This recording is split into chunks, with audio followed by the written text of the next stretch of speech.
Yesterday at our training we talked a little bit about objections. Today we're going to continue on that subject. I'll give you guys a handout on stuff that'll help you on objections with mainly sellers on this training. And I get this out of one of Ron's training manuals. It's when you're making appointments to see a house, make an appointment to see a house and collect more facts only if you have pre-screened the seller and feel that there is a reason to go. We don't want to go to houses that we know we ain't going to be able to buy, which is common sense. Make sure all decision makers are at the house. You should have the following information before setting an appointment: the seller's name, address, and phone. How did the seller find you? It helps us track our marketing and tells us what's working. The asking price, the loan balance, payment, and status. Is it current or behind? Condition of the house, what needs to be repaired. A lot of times the sellers will open up with you and tell you what's wrong with the house. It needs carpet paint, needs a new kitchen, needs a new bath, whatever. The wall leaks in the basement, whatever. Approximate value of the house, approximate square footage, number of bedrooms and baths, any special amenities that the house has, like a jacuzzi, whirlpool, hot tub. A clear idea in mind of how you intend to structure the offer based on the information provided. So when you go to a house, you should already have an idea of what you're going to do as far as structuring a deal with them. If everything pans out, what they told you is true when you get there to see for your own self. And it's a clarification from the seller. They are ready to get the paperwork done. You never ask them, if I come over today, are you ready to sign a contract? Contract scares people. Always use the word paperwork. Today, and willing to let you buy the house, subject to the underlying debt or seller financing.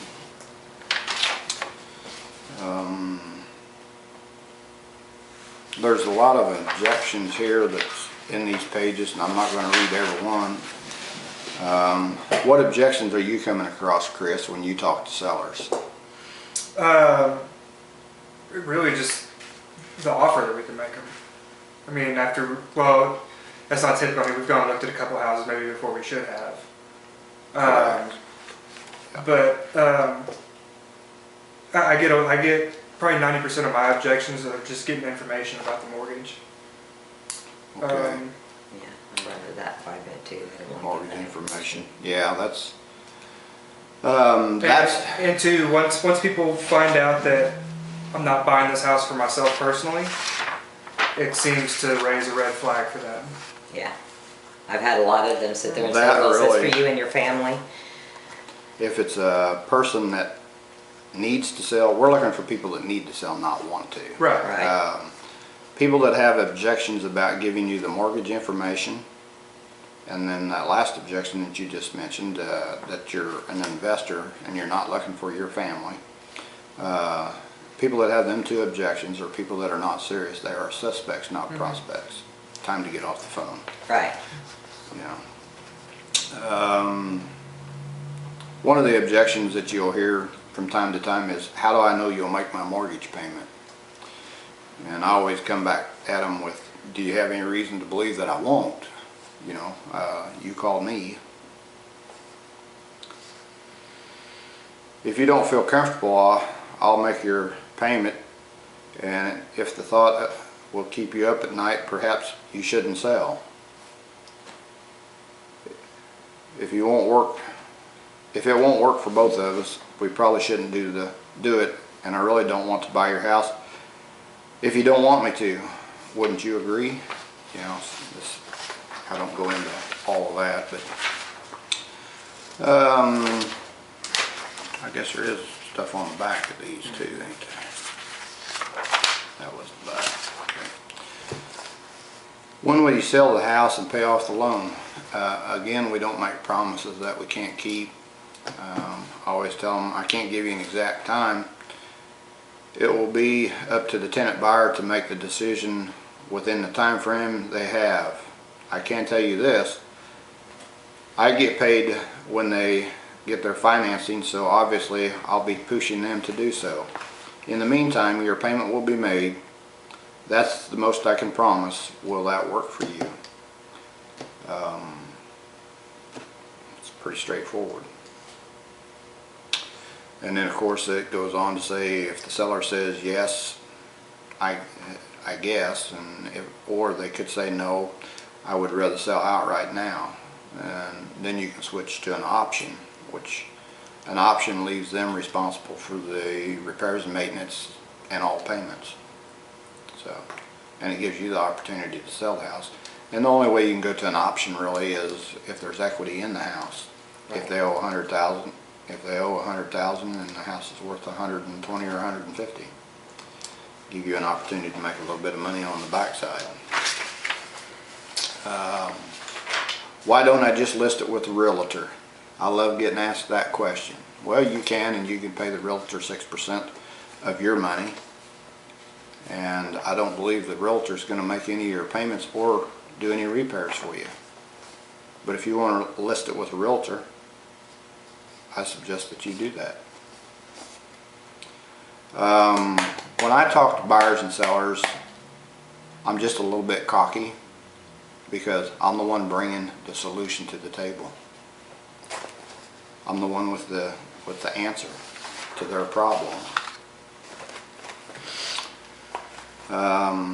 Either they want to sell their house or they don't. If they want to list it and sit on the MLS and hope that it's going to sell, more power to them.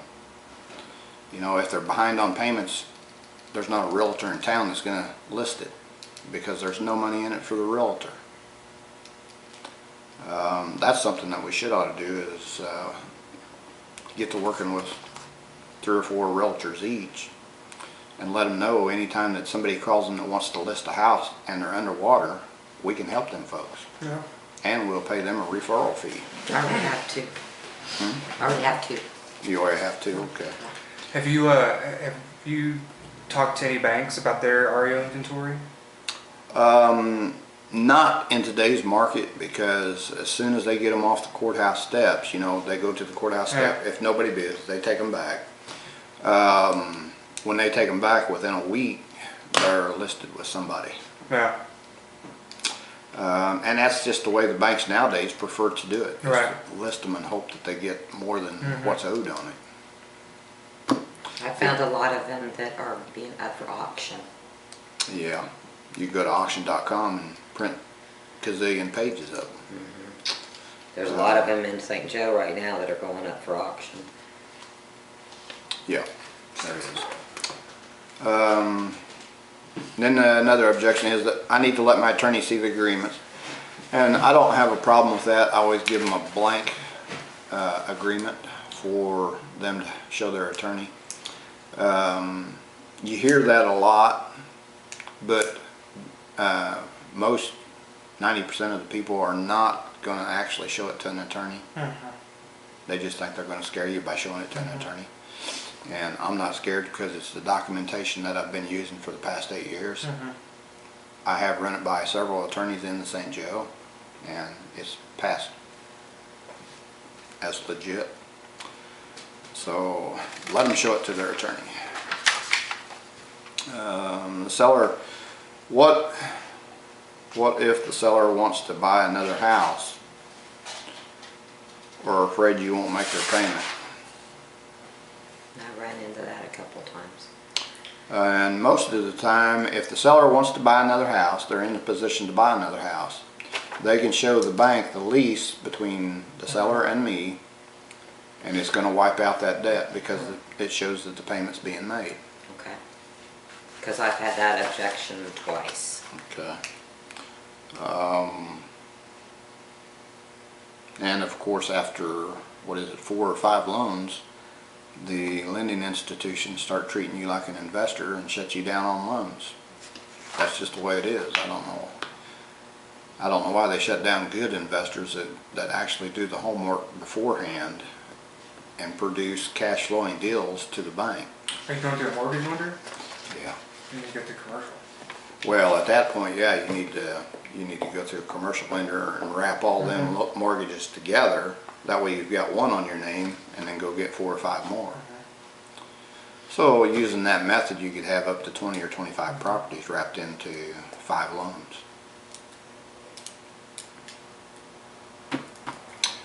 They call them portfolio loans.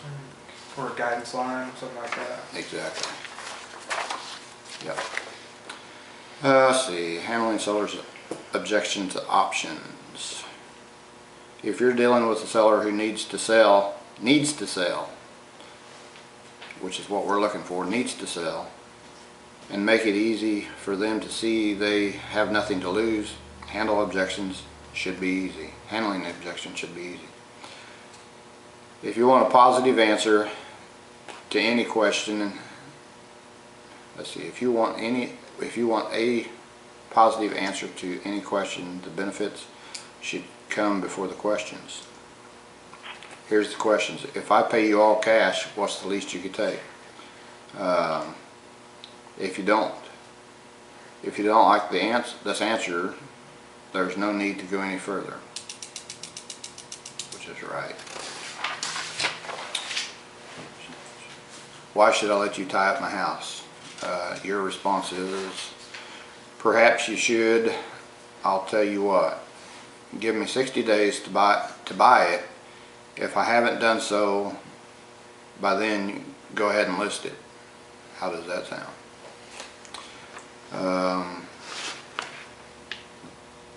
Because when they list it with a realtor, they're still going to be responsible for the payments and stuff.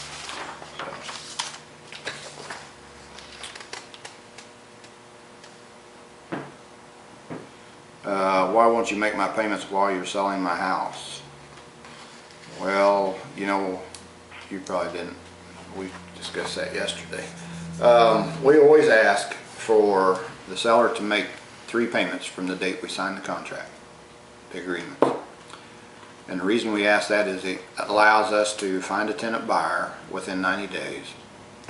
Usually we can find one within 30 days, put him in the house, and then we collect 2 months worth of rent, which pays us back for all of our marketing and resources that we've used. And it might put a few dollars in our pockets. And that's the reason why.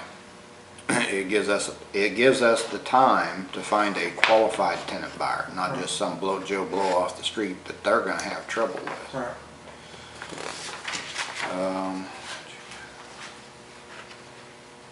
Why won't you give a larger option deposit? Because we give very little for option deposits. All I'm asking is a key to show your house and the right to buy it for all cash at my expense. Do you see any way you can lose? By the way, when you go list with a realtor, how much of a deposit do they give you? You know.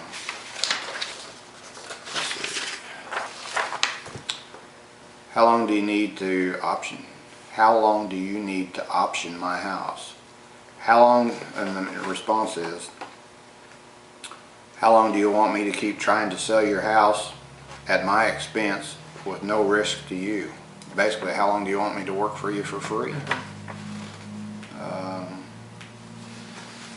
And then the seller might say, I see your point, the longer the better, huh? And another response for you could be, frankly, if we haven't found a buyer in 6 months, I probably won't want to continue. Anyway, but we can discuss that at another time if we want to do it for another 6 months or not. Short sale objections, I ain't even going to go there. Short sales take too long and they're a waste of investors' times. There are companies out there that you can partner on 50-50, you know, if a bank's willing to do a short sale. There's a company down in Florida. I can't think of the name of them right now, but I know they're there because I meet up with them just about every time that we go to a real estate function. You remember their name, Lissy?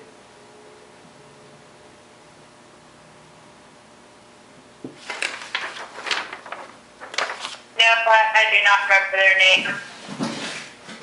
Okay.